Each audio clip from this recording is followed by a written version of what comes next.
Get ready for the world's greatest Arsenal podcast. Welcome to another podcast by Guns and Yellow Ribbons. Enjoy the show.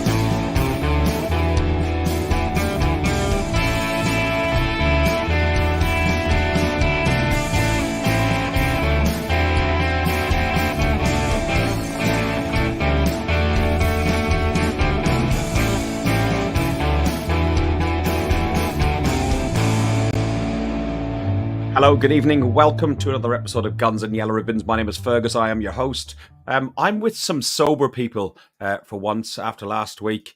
I don't think I've actually recovered from these two down below us who were, they were on a Spanish diet. They were basically on sangria and crisps, and sangria and crisps. Sangria, I've taken the lifestyle home, mate. Oh, take the lifestyle Couldn't. Dan, how are you? Dan, Alex, you both stayed out a bit longer. Dan, how long extra did you stay out? God, when did I come back? Feels like last time ago now. Thursday, got back. Basically came back and just felt like I needed to just lay down for 48 hours and then all of a sudden Sheffield United came around. So I think I made it in time, but I don't know about Alex. Alex is still finishing his last pint, I reckon. Alex? Yeah, to be fair, I was struggling. He's right, Dan, but that was a brilliant trip. It had everything I was dreaming of, and some heavy drinking, some sober sightseeing as well. Didn't think I'd be doing that on a European away, but we did have a couple of days with good sightseeing with Dan and his girlfriend, and then flew back on Thursday.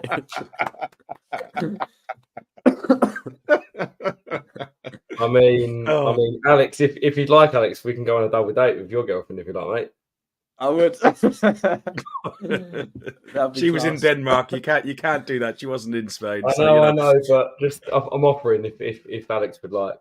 Yeah, when we draw Copenhagen the next round, I'm sure your girlfriend will come to Copenhagen, and yeah, there we go. So, Trev, us old guys, I tell you what, I wasn't myself until probably about Saturday morning, and then we went and done it again, and boy, did I do it again Saturday. I'm still recovering today. Yeah, it was a big trip, wasn't it? I mean, I didn't drink so much on the day of the game, but the day before in Madrid, oh my God, did I make up for it? It was a very big night, but it was a really enjoyable night from what I remember. Mojito after mojito after mojito. Oh my Lordy. Well, here we are on the Irish bar, the Dubliner in Madrid, and we found out. I'm promised, and I won't, Trev. I am so tempted. I really am so tempted. The video is just priceless. It's private, but it's priceless. That doesn't do him justice because he's still corporate Trev in that photo. He is corporate Trev. Yeah, he's That's borrowed my the way t-shirt. stay private. Listen, we'll talk about that. We had a long trip from Madrid, all the way down from Madrid through Toledo and Cordoba, eventually getting to Seville after 3 hours on the train. I don't have the picture, but I'm sure it's on Instagram of Trevor nursing his hangover like that, because it was a late night and the mojitos were going in. Yeah, Arnie, he did have more than 2 pints. He had 2 pints and maybe 1.5 mojitos. Yeah, we saw Spain. This is what Trev saw. Well, it must be said that I was just catching up with sleep, though. I wasn't. I wasn't too bad. I was tired, and I was just resting my head. And you 3 idiots had to take advantage of the situation, didn't you? Yeah, of course. Wouldn't you? No, I would have left you to get. Yes, you would. You would have. Yes, you would have. My lad. Whatsoever in your stupid antics, your childish pranks. Anyway, it must be said though, as trains go, it was a very pleasant train, very comfortable, and it went very quickly. The journey, it was no problem at all. You blinked and we were in Seville. Yeah. Well, to be honest, we can't show those photos, but let me just tell you that some people on OnlyFans would pay fortunes for some of those photos that came out that night. Look at that. That's Trevor just testing the stability of because he'll being a railway man, you'll know all about the gauges and how smooth the lines are, and there you're just testing to see how steady it is. Isn't that what you're doing, You Trevor? carry on showing that photo, you'll know what a punch in the throat is, Fergus. Listen, it was a great day. We got into Seville about 1-2 o'clock in the afternoon. Got into our hotel. We met up with Mike Feinberg, Harry Simeou, and some other friends. Mike's wife and Harry's mate, Kerry, I think was his name from memory. It was really really a good afternoon. And then we met up with all the other guys up in Salvador Square, where they were queuing for 20 minutes for a beer. But myself, Alex, and Trevor. See, the three of us, not you, Dan, were sensible. We got some tapas and we experienced it. You just necked 12 pints in one go, didn't you? I was powering through on behalf of all of you. Someone had to represent Guns and Yellow Ribbons over there. There is a picture I've got here, which I have been called out on saying it's somebody else's picture. It is. It's Simon's picture. He went, because he was there earlier, he went and took a picture of the Stadio Ramon Sanchez beforehand. A really, really lovely picture. And what people won't or may not realize is that mural on the very front has got the picture of lots of different clubs, including on the right-hand side there, about halfway down, you've got an Arsenal logo with the cannon facing the right way. Trevor, we didn't do our normal stadium tour stuff that we do because we didn't have the time really. But what did you make of the stadium? You were on the upper tier and it was a bit wet. What did I make of it? It was a hole. It was a massive, great hole with no roof. And I got wet through it. No, actually, it wasn't a bad stadium, but it just seemed that Seville is known for getting very little rain. And as soon as it was dry all day, I mean, shorts and t-shirt on, it was a lovely day. Got up on that top tier, thought, here we go. And as soon as that referee blew that whistle to start the game, it was like it blew the whistle to start the rain as well. And it just didn't stop, and it got heavier and heavier and heavier. And in the end, I wasn't the only one. There was thousands of us soaked wet through to the skin. It wasn't pleasant, but when you win games like that away, it sort of pales into insignificance how wet you are, doesn't it? It was a good performance, and I know we're going to talk about it shortly. Alex, your first European away for a number of years. The first, all four of us were together, and we met up at Lyle and some of the others. Mikel Arteta's army over land and sea. What did you make of the trip? It was just brilliant. I mean, first of all, Seville is such a nice city. I think everyone we spoke to, they were like, I'm definitely coming back and I'm bringing my wife and my girlfriend. So I was surprised with how nice the city was, and just being so many Arsenal fans, and you bump into people you know and you make new friends as well. And just sort of being together with so many people that are passionate about the same thing as you are. It's just brilliant. And everything just went well with that trip and the game as well. So it was just the perfect trip. Dan, one of the nice messages, and there was quite a lot of stuff up leading up to the game, was Reyes. There was an awful lot of Alex was speaking Cockney by the end of it. In fairness, you've got more Cockney accent than your dad, and he was born and bred here. He sounds more English, doesn't he? He's lost it. It was more gibberish from what I remember from him that night. Oh yeah, well, you didn't remember much, do you? Oh well. What's the podcast about, mate? The thing that was really, really nice was Antonio Reyes played for both Arsenal and he came from Sevilla. And his dad's got a tapas restaurant, and literally, you know, that one on the corner just by our hotel with all the hams and everything else. That was Reyes's dad's tapas bar, and I think it was the oldest one, 1676 or something like that. But the Arsenal fans sang on several occasions, including on the 8th minute, this.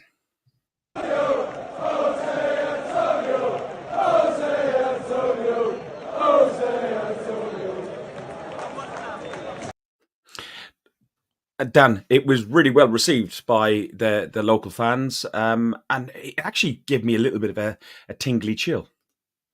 Yeah, it was, and I think it's important to remember, right, that Arsenal are a classy club, and it's important that we continue to show that throughout the years and generations. That that doesn't change, and we are who we are as a club, and there are some things more important than football. And And someone passing them such a young age, such as he did, should be remembered for what he did for our club. And I think it showed the respect that Seville fans showed towards us. You could look all around you and see that people had turned towards us and was clapping, and I think it was well received, as you said. Yeah. Trev?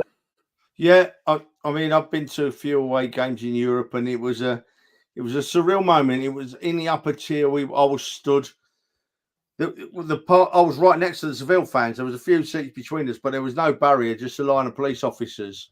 And when the Arsenal fans were singing that, the Seville fans sounded clapped, and you could genuinely tell they were turning faces us that it was very much appreciated. And it was a lovely moment. It just sent a tingle down his spine, and that's what it's all about, It was great. It was a lovely moment. Yeah. We played in our lovely green kit, which is a hark back to the 80s, and we had Raya in goal again. White, Saliba, Gabriel, Tomiyasu, Jorginho, Rice, Odegaard, Saka, Martinelli, and Jesus. I want to talk about the game because we were there, but I also then want to look at the Sheffield United game. But I think it's important that we try and overlap on both games, because just a general use of the squad and how Arteta has used the squad, Alex, he's really availed of it. And I know we talked about it, you may not recall, on the previous podcast about just like the options that we have now got, and we talked about it before the game on the way down to the Emirates. Just of last year, we wouldn't have those sort of options. What did you make of the usage of the squad, and in particular in the Seville game?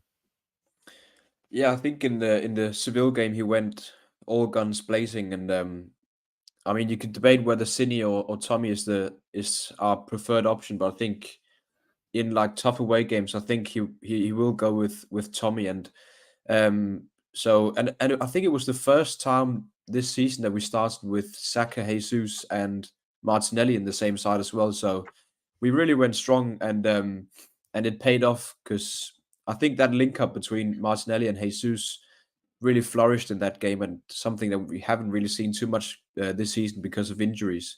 And of course now he's injured again, but it just shows that we've got options. I think the squad rotation, it came more into play in the game after against Sheffield, which we'll talk about. Yep. But we've just got so many options, and that showed in the Sheffield game especially. Dan, clearly Alex cannot remember our conversation the other night because Zini, Jesus, and Jesus, Saka, and Martinelli started in the Chelsea game for the first time, and I asked him that question. But yeah. So, what did you make of Tomiyasu starting over Zinchenko, and just generally Tomiyasu's performance in that game? It's a good problem to have, right? I mean, this is the whole point of having people competing in different positions, in that they will push each other to get better. And I must say that this isn't the first time, but I've not been convinced of Tommy as a starter, but more so have been in terms of a squad player that I feel like he can fit in across the line in most places and fill a gap when needed. But he's not just doing that at the minute. I think he's pushing on the door at the minute, and his performances have been fantastic. So it's good to see, and I've been a bit shocked that he can play the inverted role, to be honest. I think when I looked at him as a player, I didn't think that would suit his style, but he seems to be doing that even more so. So I think he's coming in for those games at the minute, because I think Arteta will rotate the fullbacks, or one of the fullbacks, during the Champions League games. But I'd be surprised if I see him start in the knockout rounds of the Champions League for now, unless he continues the way he is. Trev, I've been. Listen, Tomiyasu had a bad season last season because he was recovering from quite a nasty injury, but he did look quite a steady, solid player. But what Dan was talking about, the way him playing in that inverted role, I didn't see him as being such a dynamic player. I thought he was just going to be like, it was a centre back playing left back or right back at times, So I've been impressed. Look, right, when Tomiyasu come to us, everything was against him. Firstly, nobody had heard of him. Secondly, before he'd even put an Arsenal shirt on, there were people in the press, on the TV in particular, giving him a real hard time, right? Actually laughing at the fact that we bought the man. And then he had a season of injuries. So Tomiyasu has had a real hard start for the Arsenal. I think he's now showing, and as we're moving forward this season, another step forward. He's now showing what a quality player we've got on our hands. I slightly disagree with Danny in the fact that I want to see Tommy starting games now. I think that what he did in Seville was absolutely superb. I think he showed he can. If he don't matter what role he needs to play. I think he's one of these players that will just do as Mikel Arteta asks him to do, right? And that's a very special player to have in your squad. I may be wrong; it's early days, but I think if Tomiyasu goes through the rest of this season uninjured as a full season, I think by the end of this season we are going to be a set of very, very impressed fans and realise what a decent player we've got on our hands. I mean, look at just recently, he set up the winner against Man City, and we're going to talk about it in a minute, but he scored a goal against Sheffield United. So for me, he's really shining at the moment, and I want him to play every single minute we can get, and I think that European game, a start there, suited him, actually. I think it really suited him. I'm over the moon with what he's been doing, and I'm over the moon for him because he had a hard start. People are forgetting this. No one knew him. To recap, no one knew him. Then that bloke on Sky was laughing at the fact that he'd signed for Arsenal, and the players see that.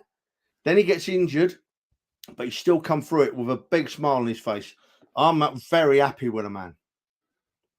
Yeah, listen, the first half, a strong first half performance out there in quite it doesn't have a roof on it, but it's still a noisy, intimidating environment. The weather wasn't great. You think you're going to Spain and you think it's going to be nice and sunny, and as you said, it was pouring down. And but 45 minutes and 3 minutes in, Alex Martinelli gets a goal, and Kieran's beside me in the stands going, "Oh, this is really, we're struggling. The goal goes in and he goes down 2 rows down, but that's another story. But that it was a good performance. I thought we managed, especially that first half, if we're talking up to that point, I thought we managed the game well, and I thought we coped with the bit of pressure that they put us under. And I up to that first half and that first goal, totally in control, Alex.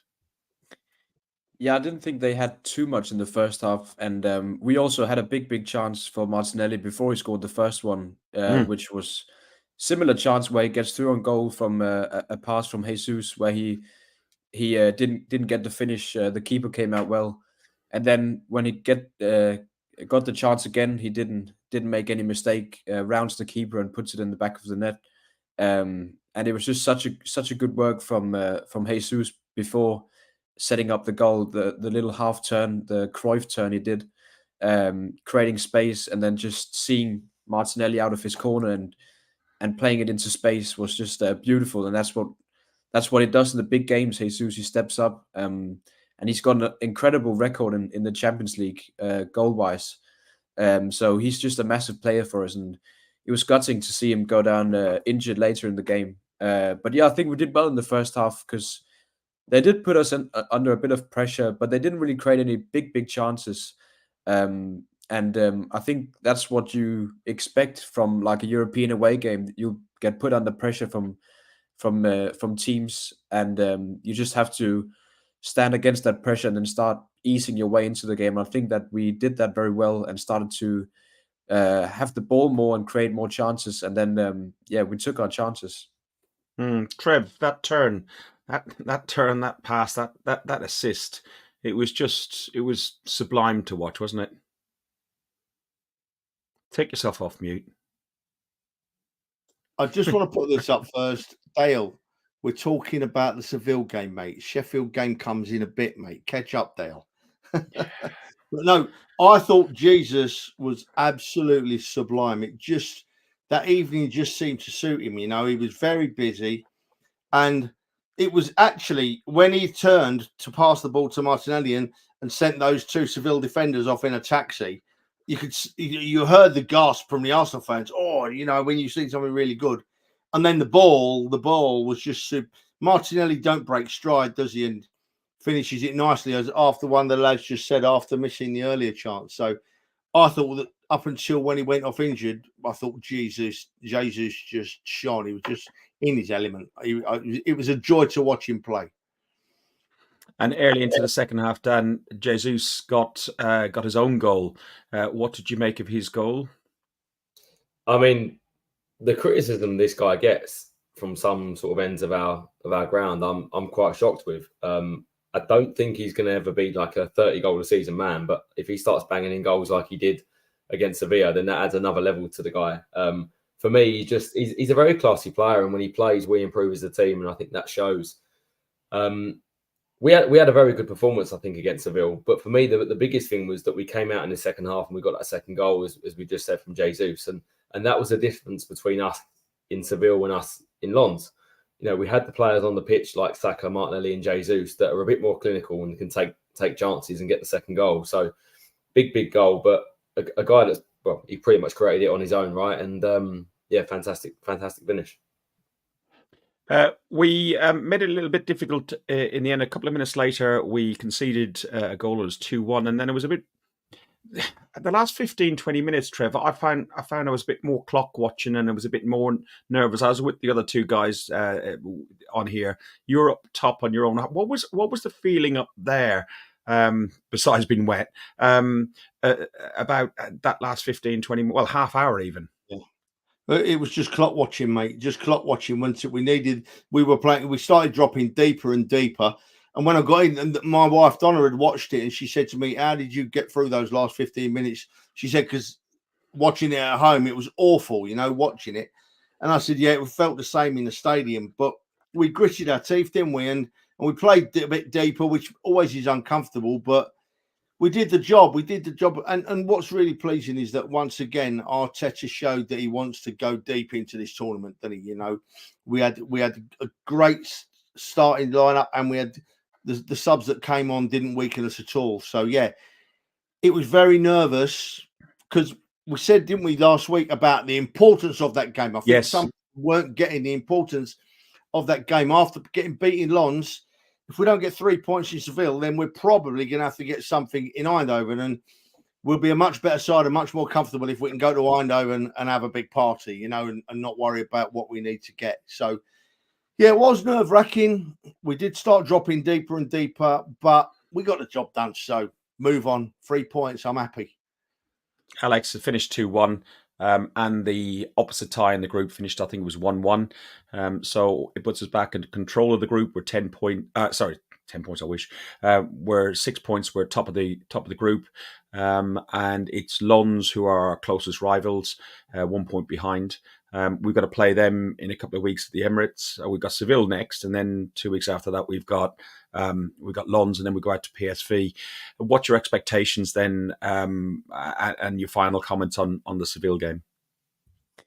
Yeah, as you said, like, we can't state how much of an important win it was. So I reckon that we take it seriously, even though we are in a good position. But I think we need to go all out for Seville at home, and then hopefully we finish the job before we go out to PSV, because as we all know, it's a difficult away game, and we did struggle last year when we went out there. So I think we're in a good position, and I don't think there should be. I mean, it shouldn't even be close in this group. We've been lucky with our draw, and we need to top our group. It will be important for when we go through to the next knockout round that we get a good seed, and hopefully avoid any of the top teams until later on in the tournament. But yeah, hope we get that first spot. Before we finish up on the game, and there was one sort of area where, what do you think about Raya? Now, I'm going to play a video, a very quick video. It's about 10 seconds and no audio, because we got nicked by YouTube again last week with some of the videos. And when people watch this back on YouTube, you'll see there's little glitches where they chop them out and they send me an email and tell me off and threaten to fine us and this, that, and the other. So I'm going to show you this. And Dan, I'd like your comments on Raya. Is it lucky? Is it, is it great goalkeeping? How did you think he overall performed in the game without piling on to anybody? Here's the video, Dan. Yeah, I mean, to be honest with you, I don't think anyone can say anything other than there's definitely a bit of luck there, right? Yeah. But I feel like we're highlighting his mistakes more than we do Ramsdale in the past year. Now, Ramsdale's made mistakes last year, same as Raya's made mistakes this year.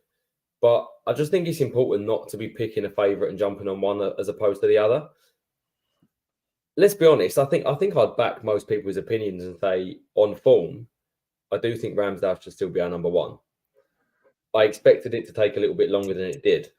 But the fact is, he's playing at the minute as our number one. And I don't know what people really want out of the situation. Do they want him to make a mistake so Ramsdale comes in because they like Ramsdale? Or do they want to just support the guy that's in goal and hope he does well? We had a big, long period where we didn't get clean sheets at home. And as many mistakes as people want to say he's made, since he's come in, we've got clean sheets at home. And our defensive record is starting to improve.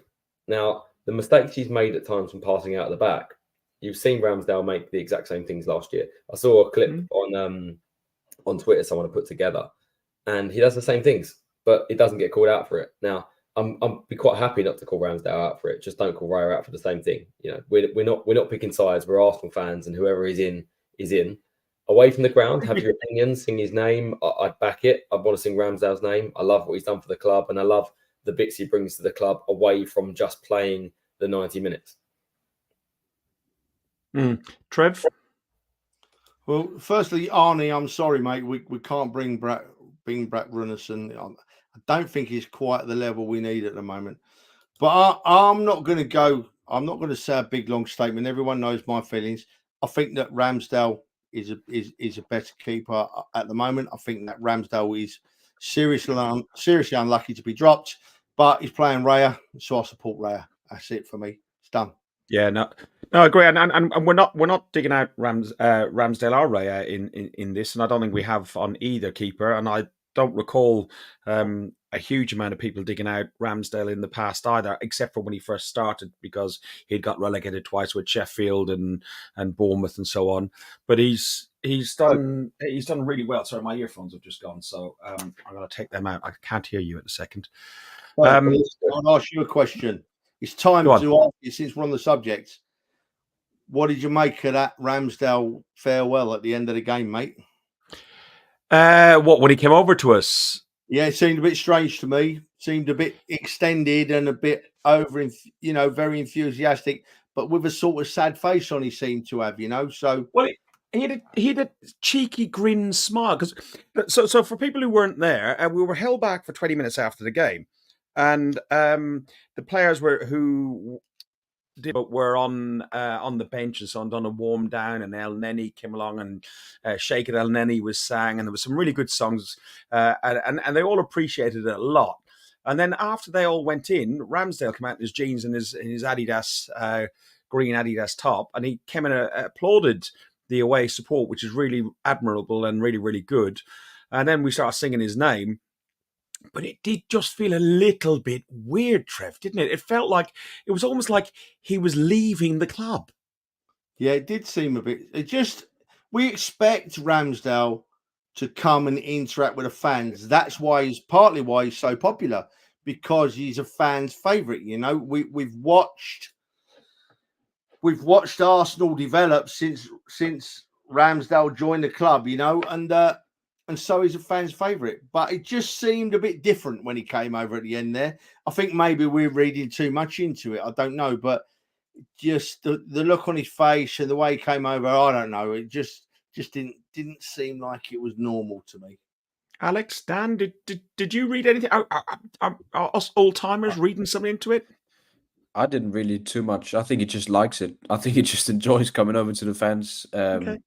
But yeah, I mean, you could really read into it, but I mean, there's no transfer window going on right now, so I mean, yeah, I don't know. It's a tricky situation with Ramsdale. I think we just gotta, as Trev said, and you other guys said, we just have to back whoever's in goal and whoever plays for the Arsenal. Yeah, I mean, I do think we're reading a bit too much into that. I think that was a case of fans singing his name, and he came over, and I think he loved it, and I think that's all it is. But there was a video I watched this week of Arsene Wenger on beIN Sports, and he was talking about the situation between Ramsdale and Raya. And I think his general thoughts were that Ramsdale should probably still be the guy that's in goal for now. But what he did say is he would say to him, don't give up, keep working, he feels he can come back and still be the number one.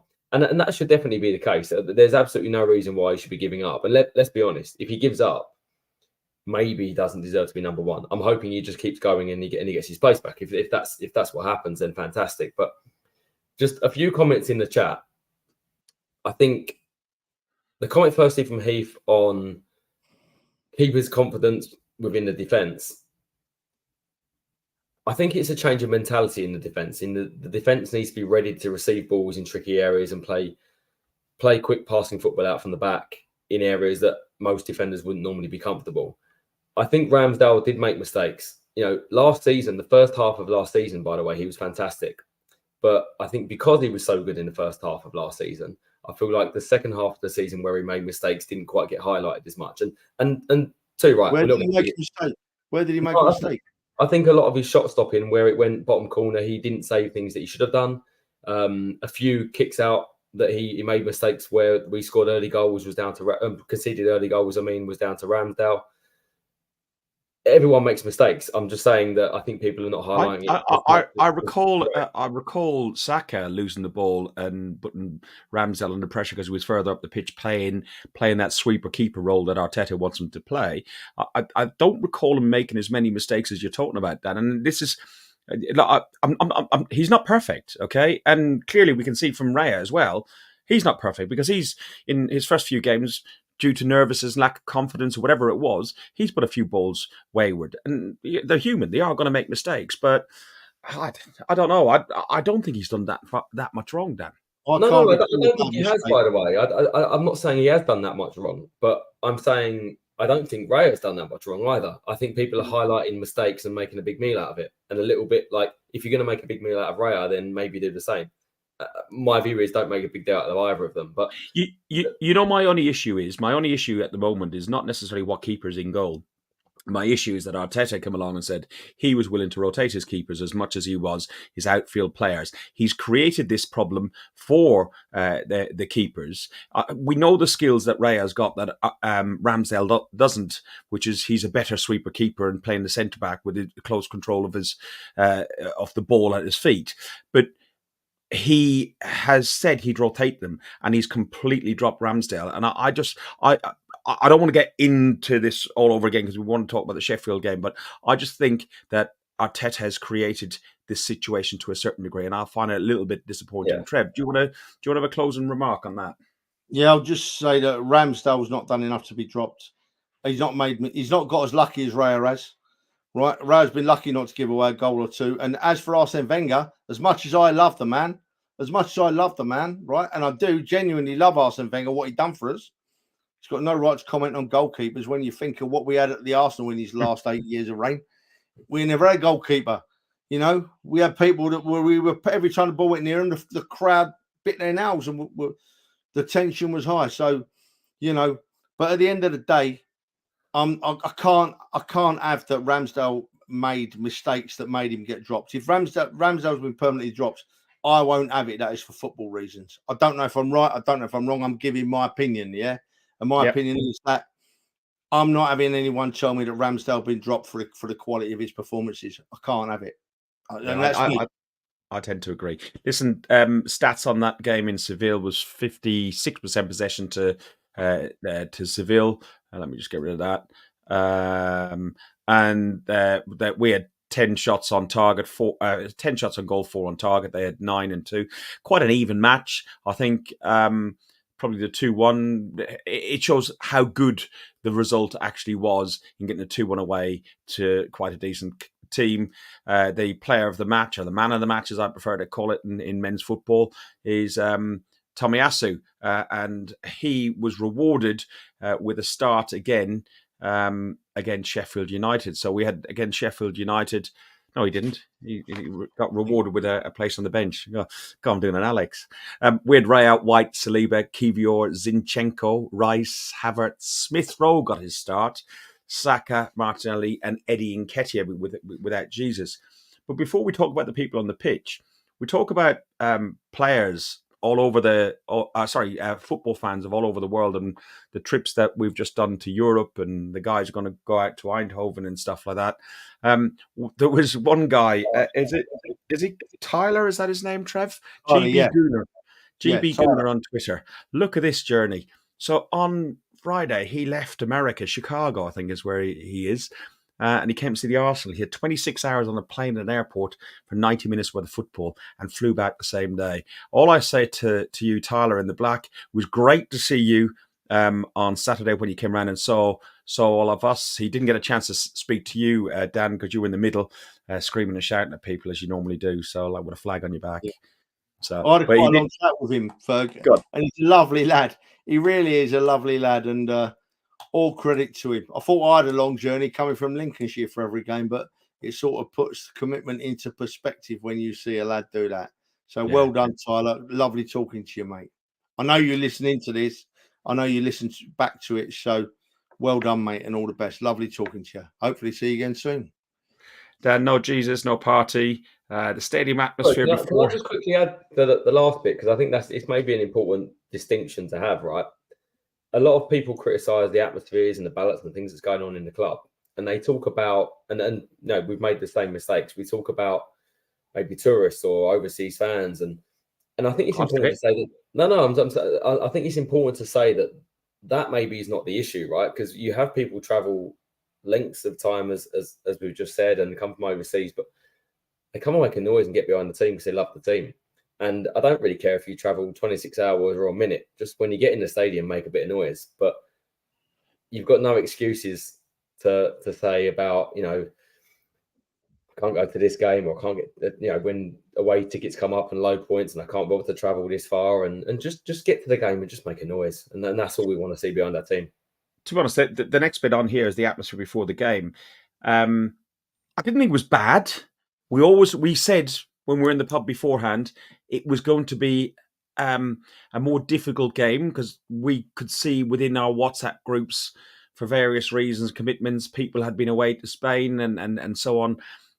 There were more tickets more freely available amongst on Ticket Exchange and amongst fans. The atmosphere around us, Dan and Trev, on the concourse of Block 5 was really good to see a lot of young faces, and knowing that the place to come to make some noise and join into some fun is Block 5. But it just was a little bit different, wasn't it, Dan? Yeah, I mean, we had a bit of a chat on this via message the other day, and I think it's important to be constructive, right? In that, I remember when I first started to come, and I used to love the "What Do You Think of Tottenham" song, and that couldn't have changed more from then to now. So I do understand where people come from, and I think one thing the ballot is doing, and I'm going to again be positive with it, it's giving opportunities to new fans, and I just hope that if these new fans keep coming to the games, that they will get to know a bit more about the club other than it's just sing about Tottenham, and they will start to create an atmosphere and join in like most people have that come regular.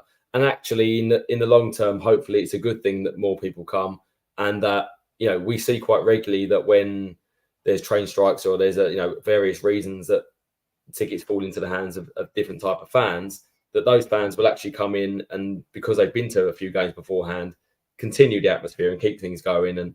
And yeah, that's just getting behind the lads and making a noise. But I think in the short term it does make a difference.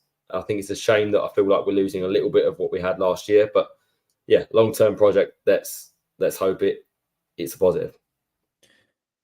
Yeah, I saw just to add on what you said, Dan. I saw the Chelsea Brentford game before the Arsenal game, and I noticed that all you could hear during the game was the Brentford fans, even when it was 0-0, and you couldn't hear the Chelsea fans at any point of the game. And then I tried to pay attention to how it came across during the Arsenal game, because I thought might be a tricky one with Sheffield. We might go if we don't score early, the atmosphere might get a bit flat, but I think it came out pretty good on the telly. And I think we have to remember how far we've come in a couple of years from how the atmosphere was a couple of years ago. So as you said, like long-term project, I think we just got to keep adding and you guys keep doing what you do in the concourse, and I think it will get better and better eventually. When people start learning the new, there's been quite a few new songs lately. When they catch on to those, and hopefully it just keeps getting better. But I think, yeah, we've come a long way the last couple of years, and it does come across quite good and better than many of the other teams when you watch it on the telly. There's a point there, Trevor. Like the Sheffield United style of football, and they were pretty awful. They're probably one of the worst teams I've seen play at the Emirates for a number of years. That it makes it a little bit harder to get behind like get the atmosphere rocking, because if you're up against City or up against Spurs or up against Man United, it's a big game and people are up for it. I thought in the stands itself it wasn't so bad. It was just a little bit weird in on the concourse, and an awful lot of new faces. Like there was about 5 or 6 behind me that I didn't recognise. Yeah. I mean, it shouldn't be the case. You should be able to get up and have good raucous support for every game, but that's not what us English do, is it? We get up, as you just said, boys. Man City, Man United, Tottenham, Chelsea. That's easy. That's easy. Sheffield United are coming. You expect to beat them, and thankfully we got you boys out in Block 5 now that fire it up before the game. But it is a different atmosphere, and I think there was a lot of people that decided to have Saturday off for some reason. There was a few different faces around me, and I've got no problem with that whatsoever. They seem to be enjoying themselves and had a sing song. So yeah, it's what we do. It's what we do. It's thankfully, as I said, we've got you boys at Block 5 now that fire it up before the game starts, and that lifted it. And it was all right in the stadium. It didn't take the roof off, but it was all right in the stadium, and I was happy with it. And when you watched it back on the telly, you could hear plenty of noise. So yeah, it was horses for courses, And I'm not saying that's ideal, but that's what we get when we're playing teams like Sheffield United. Hey, So but what a performance, say. There were so many things, Ferg, in that game, right? So many things in that game that made me smile, just from start to finish. And we'll go into them in a minute. I know that, mate. But we are going to now, and we've really overshot on this one. Great rotation of the squad, which we talked about before. We had Kiwior in, Smith Rowe got his full 90 minutes, which I was pleased from that. To get his start and get the number of minutes he's got. We said in Madrid when we were having the podcast, you won't remember, Alex. We said in Madrid that he came on at the 68th minute in the Chelsea game, and it was good for him to get the minutes. He's getting more and more minutes, and he didn't quite find his foot in the game, but he did have a decent presence, Alex, didn't you think? I mean, yeah, first of all, it was good to see him start in a Premier League game. I can't remember the last time I did that, but I think him and Havertz, I mean, due to the way they played Sheffield, I think they had to do quite a lot of work, which went a bit unnoticed, which was just to take up positions that allowed to free up space for other players. And it was a difficult match to play when they sit back so far into their own half as they did. I mean, you could just tell from the get-go they weren't going to come out to play. And I think we did well to control the game, and I think he did look decent when he was on the ball, but he never really created anything, and we didn't see him do too much on the ball. But I think his movement off the ball was decent. As I said, him and Havertz taking up those spaces close to their central defenders, freeing up space on the flanks for Martinelli and Saka. They did well. But yeah, I mean, it'll come eventually. It was his first start in a long time. He'll build his way into what we saw he could do a couple of seasons ago, hopefully. But yeah, it was just good to see him get more game time. Hopefully he'll get more Wednesday against West Ham as well. I can see him do that. Yeah, I can see that as well.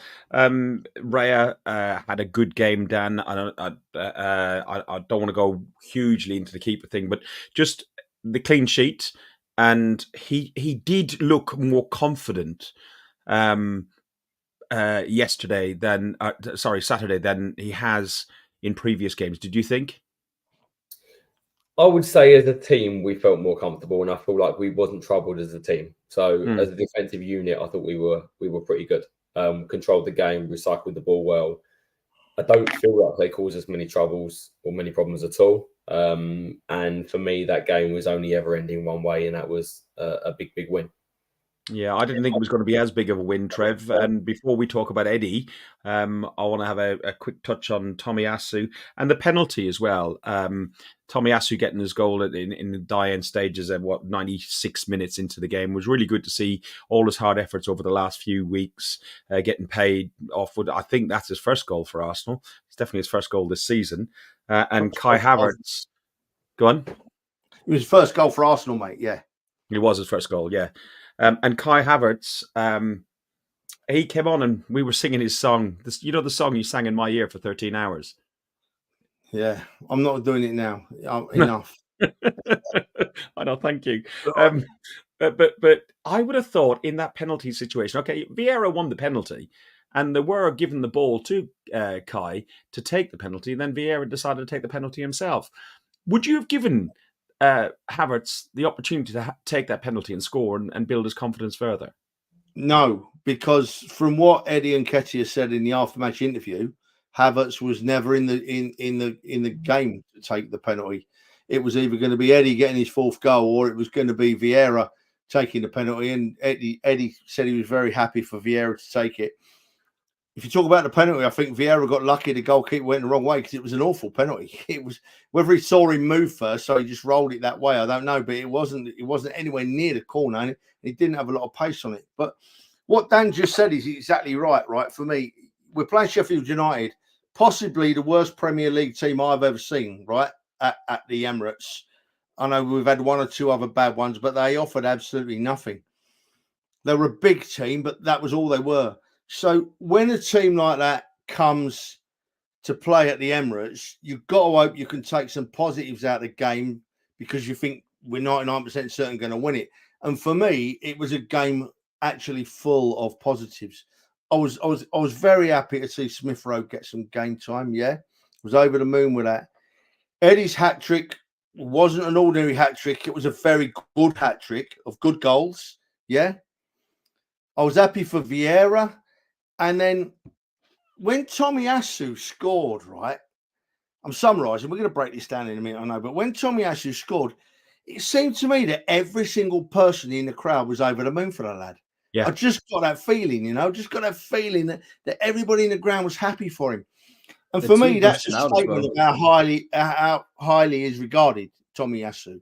I'm not going to go over what I said earlier. I went over it twice then. But for me, we've got a special talent on our hands there, as we have in many positions on the field. So, as I said, you're 99% certain you're going to beat Sheffield United. You know they've got 1 point all season, right? The only team they should have beaten was Tottenham when Tottenham scored 2 goals in the 100th minute, right? It's understandable. Luck follows them everywhere. But we hope to see something from the game that's going to make us happy. And I saw loads of things on Saturday that made me come away from that ground smiling, not just at the result, but the things that happened in the bigger picture. I was over the moon with it. From everything about the game made me happy, made me smile. Dan, Eddie got a hat trick. We comes into plenty of criticism from lots of us, and we ourselves, as much as we never dig out a player, we've just said he's not really good enough. But in this game, he definitely found his level, and he definitely had a really good. The third goal, as was said on here by somebody else, was sweet as anything. Even the first goal, just the half volley, was very good, and the second goal was a bit of a poacher, just something where the keeper fluffs his lines, and he's there and he poaches it. But if he had taken that penalty, he would have been up there with Thierry Henry and Ian Wright as one of the 3 players that scored 4 Premier League goals. Arshavin as well. Arshavin, yeah, sorry, it's Arshavin and Henry. And does he deserve to be held up in that esteem? Well, any player that achieves it deserves to be up there on a one-off game. But I don't want to do him a disservice at all, because I actually felt his hat trick was a fantastic hat trick. The first goal for me, just the way he takes the ball, gets it out his feet and finishes, is a fantastic striker's finish. the second goal, we know what Eddie's about. He's a poacher, and he will finish from there. And I expect nothing else from Eddie. But the third goal, I didn't think he had that in him, and it surprised me a little bit. Like, it really has. But the only way I can describe it with Eddie is, it's like you're in that sort of relationship where you know it's going to go nowhere, but every now and again you have a good time. You take her out for a meal, and you think, "Oh, this could go somewhere. We'll have a good time for a couple more weeks." And then 2 weeks later, something happens and disappoints you, and then you're back to the same position. And I just expect that with Eddie. I just feel like we know he's not going anywhere, but every now and again he just gets me hopes up a little bit. But I think with Eddie, like, I think he's happy to play the role he does, where he'll cover for Jesus and he'll get like the games every now and then. So I think we're in a good position because he seriously is one of the best like backup strikers there is out there. We won't get any better player to like cover for Jesus and be happy to play that role. So, but yeah, it was. I mean, for the first goal as well, did you see Declan Rice's pass? He just like lasered it into the box through the legs of one of the players. He just keeps showing why he's worth. Sorry, first touch, unreal. Like that. That's what makes a player, is your first touch. It is. You know, did you boys happen to see Match of the Day? Because after they were discussing Eddie, Lineker, I think it was it Lineker, Shearer, and our righty, to be honest. Yeah. And they absolutely made the point that they were, the way I interpreted it was that they thought he was always going to be an understudy striker, you know, just behind Jesus or just behind Martinelli or whatever. And I really hope that he heard that. I hope that Eddie heard that. And I hope Eddie's got a bee in his bonnet this week, because I think he's that kind of lad, you know. I hope Eddie's chewing nails this week, waiting for the following weekend to prove them boys wrong. And, you know, they're possibly right, but I hope Eddie proves them wrong. I've wanted so long for Eddie to come good. You know, I've been one of his biggest critics in a nice way. I've said I want to see more out of him. And although it was only Sheffield United, and it's been mentioned in the comments, it's only Sheffield United, he scored 3 very good goals. And I hope that this weekend we go up to Newcastle and he scores 2 or 3 more. Keep going. First consecutive clean sheet since our run of 4 in 2014, December 2014. So it was nice to have 2 clean sheets. I know that's another debate we can go into. And Sheffield United have lost 9 of the 10 last league games with a minus 22 goal difference. The worst start by any side in the Premier League, and that includes Derby County, who went down with, was it 2 or 5 points? So look, Steve's right here. Steve's right here in what he says. Look, he's calling us out a little bit, and he's right to do it, because they have come close to taking points off some big sides. Yes, but what's happened at Sheffield United is, I think their injury list, boys, has grown dramatically. absolutely. They've almost got a full team out injured, you know. So you got to feel for them. So, but we can only beat what they put out there. Well, to be honest, I got the usual, where I live around here, there's lots of West Ham and Tottenham and everything else, and they're saying what their league position is and everything else, and are you going to admit they're in that position? And I said, well, I'll tell you in April or May. And I just turned around and said to them, look, we've just beaten the same side that you struggled, as you said earlier, Trev. It took them over 100 minutes to break down Sheffield United, who played their absolute nuts off at White Hart Lane, and to be unlucky to lose 2-1. So, Steve, yes, you do definitely have a point on there. So that's fair play on there. Listen, we've got a League Cup game on Wednesday night. West Ham away. It's at round 4, round 5. It's around 4. I don't want to talk about it because you can't go because you're moving house. Listen, right, we're moving house on Wednesday, right? I'm sat here now. I've cleared a little space amongst all the boxes, right? But we're moving on Wednesday morning, you know. And I said to the missus, well, I'll shoot down and watch the game then. For some reason, she got the raging ump. Why would you get the ump? I'm going to help her. I've paid for a removals firm. All she's got to do is point them where to go. I could easily be gone to watch the Arsenal, couldn't I? My God, I hope she's not watching this, boys. I'm in big trouble. I hope she is watching, Trev, because Donna, I'm very disappointed. I thought better of you than that, Donna. I thought you realised how much Trev loved this club, second only to you from what I've heard. And me. And me. Oh, I'm gonna have to stretch. Not sure about that one. Mojito, maybe. Yeah, but he's Well, a Trev. that's his first love, and probably his last after that night. just You know what? I thought about a mojito then. I had a headache. You know what was really funny? The Zinchenko song got actually changed in Block 5 on Saturday to the mojito for Trev. It was absolutely hilarious. I wish I was there. I didn't know that. Oh, it was funny. He was sitting over in the old man booth by the door, and then the whole lot of Block 5, even the ones who didn't even know what it was all about, started singing Mojito, oh, I would believe in your soul. And he's just sitting there grinning on, telling some people, "Oh, that's the singing about me." Yeah. It was really funny. Yeah. So West Ham away. Dan, I've got him here. We'll see. We're 5:15. I finish work, so I'm sure I'll find a hostelry sometime after 5:15 on Wednesday. What's a hostelry? Is that the same as artillery? Pub. Or are you looking for a hostelry? Pub. No hostels. No more talk about hostels. Dear. What are we expecting? Major lineup changes? Trev, you go on it. I'd like to see Smith Rowe start again, don't you? Yeah, I think we'll see massive changes. I think we'll see Ramsdale in goal, and I think we'll see Nelson, Vieira, Smith Rowe, Kivior, and I'll be happy to see them all. To be honest, I'd like to see Eddie play. Keep going, keep his legs going. I want to see one of Gabriel or Saliba. I think it may well be Gabriel after the weekend. I want to see Tommy Asu play more game time. But yeah, we're going to see all the players that are not getting so much game time on with Vieira, Nelson.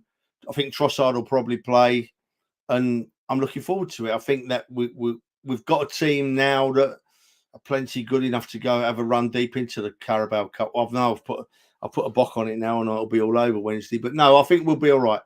Trev, how many goals do we have to win by? Because I know you promised Kevin Campbell that if you'd only get your tats out if we won 5-0. So are we looking at a 10-0 or a 2-0 or a 2-1? What are we looking at for getting the tats out? I think that we're looking at probably a win by 1 goal at West Ham. It'll be a win by 1 goal, whether it's a 1-0 or a 2-1 for me. But Fergus, listen, right? I'm 27 years old, right? At my age, I can't be getting me tattoos out when it's about -2, right? Firstly, my nipples don't look good when they're hard, right? And I'm tats don't either. I'll tell you what, I'll tell you when they would be out, definitely, mate, is when we're at Wembley lifting that trophy, because we're on our way. We're on our way, That could be February, mate. I couldn't imagine cold. it. Very cold. Everyone will be walking around looking at Trev going like that, put my hands up. Yeah, they think they're going to get shot. Dan, who are you expecting up front then? Trev said he'd like to see Eddie start. I think it's got to be Kai Havertz up top, don't you? I'm going to put my neck on the line and say we're not going to see as many changes as you guys think we are. Man City's not in this anymore, and it's a massive opportunity to win a cup. And I hope he goes fairly strong. I think we're going to see a similar rotation from what we saw between Seville and Sheffield United. I think it'll be a mixed team, but I don't think it's going to be as many as you think. I would keep Eddie up top. I think if he's in form, keep him there. I hope Saka gets a rest. Yes. But other than that, I think you'll see Ødegaard come back in. I think that's the reason why he didn't play. I think he'll play. I expect to see Rice still play against his old team. I hope he does. I know a lot of people have mentioned him being rested. You might see, I think, Zinchenko will come back in and maybe Tommy switch to the right. And then I think you'll probably see Ramsdale come in as well. So I think you'll see a few, but not lots. Alex, do you see much changes, bearing in mind that 5:30 on Saturday, we've got a very big game. We've got a resurgent Newcastle. I mean, yeah, I would like to see players like Saka get rested because, I mean, it is a lot of game time and there isn't much time between Wednesday and Saturday, 5:30. So I'd like to see him get a rest, and then I mean maybe Saliba get a rest as well, and bring in Gabriel because he got a rest in the last game. But yeah, I think Eddie will probably start. Havertz will start. Vieira might get a start on the right wing instead of Saka. Jorginho might start instead of Rice, but I would like to see Rice against his old team. Odegaard, as you said, probably will come back in again. And then, yeah, perhaps either Tommy at the right centre back or right back. Depends on if Ben White is playing.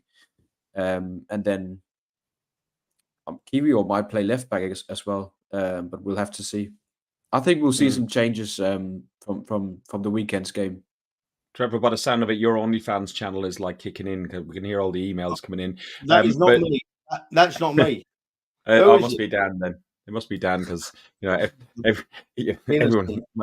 Yes, it's one of those kinky things, a ginger thing, isn't it? So, but all my fan mail coming in, mate. Yeah. Trev, Rice returns to the London Stadium. Ross Morgan mentioned, do you think Rice will make his return to West Ham on Wednesday night? What sort of welcome, if he does start, what sort of welcome do you think he's going to get? Because it's the West Ham fans I know around here, they're all quite pleased for them, but there are some bitter, twisted West Ham Central, etc. on Twitter. I reckon it's going to be a mixed reception if he plays, but I would think that the majority will show their appreciation of what a good player he is and what a good player he was for them. Well, you'd like to think so anyway. But he will get a few people on his back, but I think the cheers will outweigh the boos by quite a way. That's it. So are we going to look at score predictions for Wednesday night? You went 2-1, Trev, didn't you? Yeah, I'll go 2-1. I'll stick with you as well. I'll go 2-1. Although watching West Ham on Sunday afternoon, up front they have got no potency whatsoever. So actually, I'll go 2-0 at Arsenal. 2-0 Arsenal. Alex. Yeah, they really struggled defensively against Everton. I think we'll keep a clean sheet as well, hopefully with Ramsdale in goal. And I'll go for a scrappy 1-0 win. Goal scored by Eddie again. Okay. Dan? I'm going to go for a 2-1 Arsenal on Wednesday. But are we covering Newcastle at all in predictions? Yeah, well, why not? We should talk about Newcastle, I suppose, a little bit. I don't want to go on forever about it, but we might do something closer to the event. But Newcastle's a huge game, Dan, though, isn't it? Because they're okay. I think their concentration is very much more Champions League, and I don't know if they will get back into Champions League again this season because I think you've got 4 or 5 teams fighting up there with Villa included. That I know it's only 10 games in, but they don't look like they're at that level again. But it's a difficult place to go to, Dan. It is, but we showed last year that we can go there and we can win. And the shame for me is that's the typical game where I'd love to see Partey and Rice play together, but obviously we won't see Partey. So you may see a Jorginho with Rice there and a bit more of a reserved approach. We know how good they can be on the counter, and when the crowd gets up there, it's a difficult place. But we've got capacity now as a team to go to those sort of places and win. And we're the better team. I expect to win. Trev, myself and yourself aren't making the trip this time. Hotels are a ridiculous price up there as well. Do you reckon there's going to be a whole lot of shiny tinfoil and how we the lads sort of atmosphere up there? Do you know what, Ferg? That's quite key to, I think, where we go. I mean, last season we kept that crowd quiet. The season before, we played them right towards the end of the season, and I think it was their last home game, right? And credit where credit's due, those fans were the 12th man. You could see them players lift. They had no option but to lift. But last season we got the fans a bit quiet, scored the goals, and it turned out to be a nice win. So I'm really not sure how we're going to go on Saturday. I'm hoping that prime Arsenal turns up and we'll be all right. Yeah, but if average Arsenal turns up, we get the odd game where we seem to be a bit of a level below, then we'll really struggle. But I'd like to think that we'll go in there, lift our game to where it needs to be, play high up the pitch, silence them, that great crowd that the Newcastle 11, come away with something, come away with a win, and I will be a very happy man. And this is one of me. I'll just put this comment up first, just to finish. One of me very good mates, Smudger Andy Smith, lives up in Newcastle. Top Arsenal fan. One of the very, very best. Lovely man. Smudge can't go on Saturday, mate. The moving ban is still on. I've got to miss. I've got to miss West Ham and Newcastle, and then I'm back, mate, and that'll be it. But I've got to miss. I'm gutted. I'm missing Newcastle away. It's a great trip, but unfortunately, it has to be. So I'll see you in the not too distant future, Smudge. Can we all please start the hashtag Free Trev? Alex, I can see you suffering there with Spanish flu. Have we seen prime Arsenal that Trevor mentioned there? I don't think, bar the PSV and maybe Sevilla game in the Champions League, in the league, I don't know if we've seen prime Arsenal yet. And what are you expecting at Newcastle? Well, first of all, no, I don't think we've seen prime Arsenal yet. I think we're getting there. I think luckily we're still getting the results and we're still controlling the games, but I think we're still yet to see like one of those top performances that we saw many of last season. Free Trev, hashtag Free Trev. You love to see it. But I think, yeah, I think Arteta's still playing a bit around with how he sets up the team, and I think they're starting to get used to it now. He's implemented a few different things from last season, but I think we're yet to peak, and hopefully that will come later on in the season. And in regards to Newcastle, I think we can't underestimate how big it was last season that we got the win, because the season before that was a massive trauma for many of the players, where we effectively lost the fourth place in an away game there. So I think mentally the players know they can go there, and even though the crowd will be up for it and they're very loud, their supporters, they know they can do it and quiet the crowd. So I think we'll go out there and do it. They've got a couple of injuries, and of course their star midfielder Tonali's got a ban now, so he won't be playing. The striker Isak is not going to be playing. He's injured as well. Sven Botman's injured as well. They've got a fair few key injuries, so we should be able to go there and do it. We've got the players to do it, and we showed last season that we can do it and go there and beat them away. So I think it would be a big statement if we go there and win on Saturday. Donna, I do hope you're reading the comments in here. Ross has come along and said Trev hasn't missed 2 games in a row since the 1850s. I'm sure that's what you mean, the 1850s. You're on a fine line, Keating. You are on a fine line here. Listen, boys, just remember something, right? Prime Arsenal isn't just about looking brilliant, bombing forward, scoring goals, making lots of space. That's wonderful. That's great. Prime Arsenal also is about playing possibly the best club team in the world at home and having the defence that means their star striker who's scored goals for fun, you don't even know he's playing. That's for me prime Arsenal. That's where we've got it right this year across that back line, and I think if we stay firm there, then we're going to win most games. And when we sign that big name striker in January, we're just going to fly away with the league. We're done. Guys, we've had a few of you in the chat that haven't recognised some names. It was really good to see some new people, and we've constantly had a good number of people watching all the time. Like Dan said, about 15 million times in Madrid. If you want to follow and subscribe us, just if you listen to the audio, go across onto YouTube, or if you're on Facebook, go across to YouTube, hit on the like and the subscribe, and then you'll get notified that we are going live, so you won't miss us. We're up at 945 subscribers. We've got 282 different videos and bits of content that you can go through there. Anything from the summer seasons that we've done, the Arsenal history with myself and Trev, with Mark and Andy from Arsenal history, and we've done the Arsenal in the community with Harry Symeou, with Ruth, with Dell, and with Charlie and with North Banksy, just various different artists and contributors to the Arsenal sort of family sort of thing. So there's lots of stuff for you to see on there, guys. It's been absolutely brilliant. Dan, enjoy Newcastle, mate. I think here we go. Hang on, just let me get it. It looks like time? It looks like we're going to Trevor time. Ding. We need to get a jingle for this, don't we? We do have to. I feel like there's an Arnie response coming on. Listen, I'm just doing every single bloke that watches this channel a favour, right? If you want to get some brownie points with your missus, right, take her to Seville because it's absolutely stunning.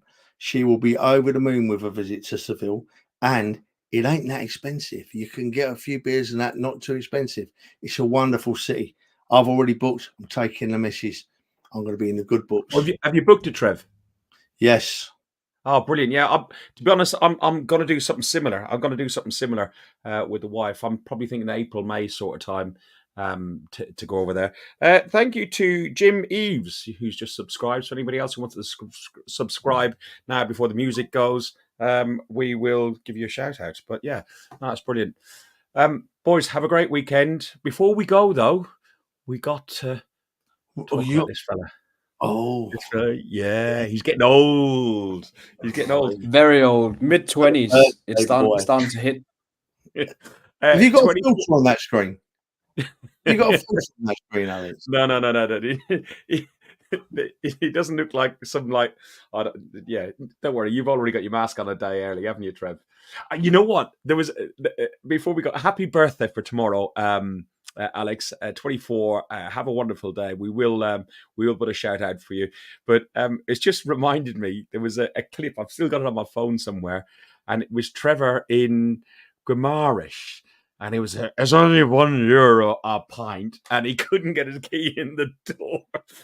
And we had Potsy on the podcast. It's a number of years back, and he's come along and he said, "It's Halloween tomorrow, Trev. What do you got your mask on for early?" That's why I remember. I thought that clip had disappeared off the face of the planet. You wish. Once it's on there, it's never coming off. Like that. It was a good night. It was a good trip to Guimaraes. It rained all the time, and we lost the football. But other than that, it was a good trip. Yeah. Alex, what are the plans for tomorrow? I mean, I've got uni and then a nice meal with the lady in the evening. So just a nice chilled day tomorrow. Nothing too big, but yeah, I've got a big birthday meal in the weekend with some friends cooking up some Heinz. Are you having a drink this time, Alex? No, mate, no drinks. No, okay. Same as Madrid then. All right then. Yeah, I'm just having my crisps, and I'll let you have the dry bread. Yeah, if you do decide to have a beer, hopefully you finish this one. So good luck to you, mate, on your birthday. I'll do my best. I'll struggle, but I'll do my best. And we will see you. We'll see you over in London. Go on. Yeah, you can buy me one next week at the home game for Seville. Fergus, play the song. Which version do you want? Not that slow one that everyone gets depressed with. Play the song. Oh Christ, I've lost it. Have you not found it? I have found it. I'm just looking for the right one. That one will do. From the Cali to the cross and every shithole in between.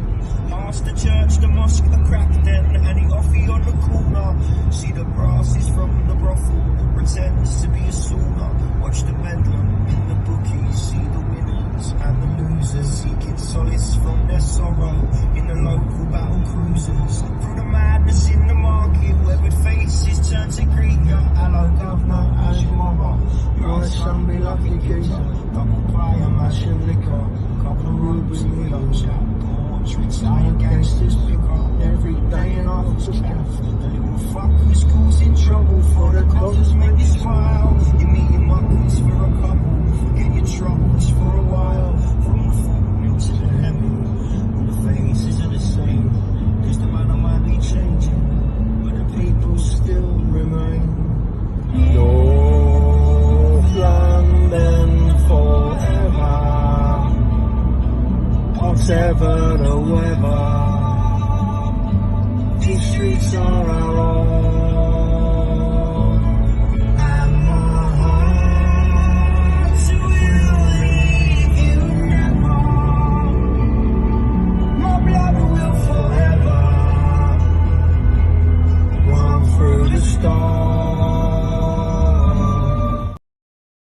You have been watching Guns and Yellow Ribbons podcast by Arsenal fans for Arsenal fans. Go on. Are you going to say something? No, do you know what? I would have got me tats out then, but I'm surrounded by boxes. I can't stand up. Honestly, it's that bad. I'm just bad surrounded. excuse. Yeah, bad excuse. Bad excuse. Right. Up the arse. Fuck the Spurs.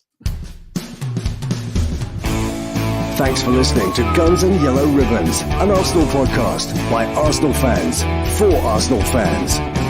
Follow us on Facebook at Guns and Yellow Ribbons or Twitter at Guns and Ribbons. And remember to rate and review us too. Up the Arsenal.